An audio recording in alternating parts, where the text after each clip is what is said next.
next tool that we're going to talk about is the screen capture tool. This is a tool that you can open up when you're in notebook software. It's the camera that's right smack in the middle of your icons. So if you click on it, the toolbar will appear.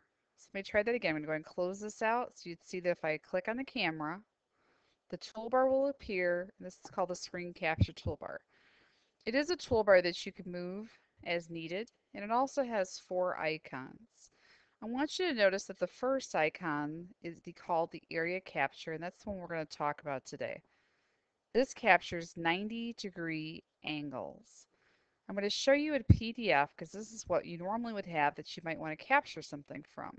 Because on a PDF document, you cannot copy and paste unless you have Adobe Writer. And most people in most schools just have Adobe Reader.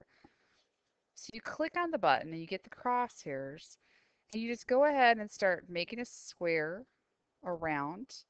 And I want you to notice that these lines that I'm getting, this is abnormal behavior. This is something that's only happening because I'm recording right now. I was not having this problem before that. So we're going to have to kind of pretend these lines here you will not have when you do your capture. I'm going to go ahead and make this a little bit smaller so it fits into the screen better. You'll see I have my resize handle and a rotate handle, and that this comes in just like an object. So now that it's in Notebook, I can choose to add images, sound, I can make it interactive by either going back to my Adobe in PDF and typing these words in, or I could even make it a little bit simpler by clicking off Capture to New Page. That means everything I capture from this point will go to the page I just created.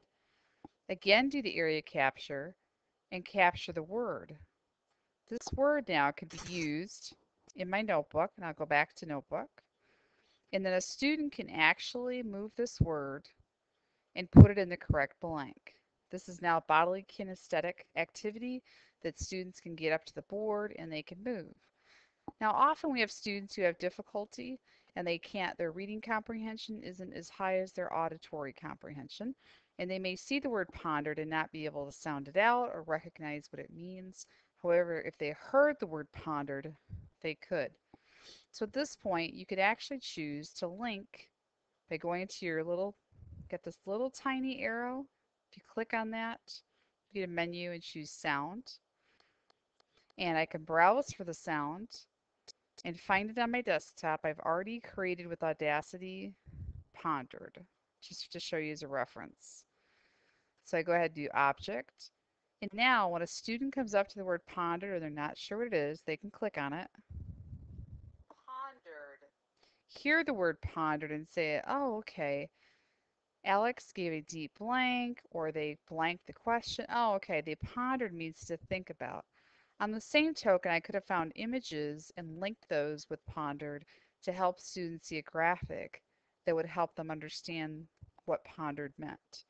Again, the capture tool allows you to take a simple activity that normally would be done on the overhead, make it bodily kinesthetic, make it engaging, more interactive, and also allow you to modify and differentiate it to fit your students' needs.